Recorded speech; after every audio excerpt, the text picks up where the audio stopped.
Hello mga kaading! From Manila, andito na nga tayo sa Puerto Princesa City, Palawan. At bago nga ako umuwi sa aming bayan, ay magjo-joyride muna tayo going to Puerto Princesa Underground River. Gamit itong motor na inuwi ko. Kung paano ko to naisakay, may video po ako patungkol dito. Panoorin nyo na lang. So ayun nga, dahil hating gabi na dumating ang barko dito sa Puerto Princesa, ay nag-standby muna kami sa terminal upang magpahinga ng saglit at magpalipas oras.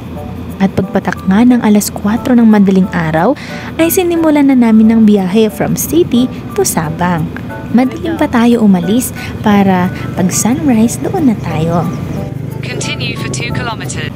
Ang Puerto Princesa City Subterranean River National Park ay isa sa mga New 7 Wonders of Nature, kaya hindi natin ito pwedeng palampasin.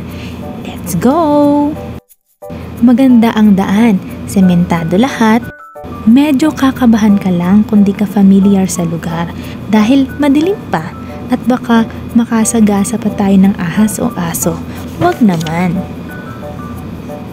Pero pagsilip ng liwanag, wow! Super enjoy ang view!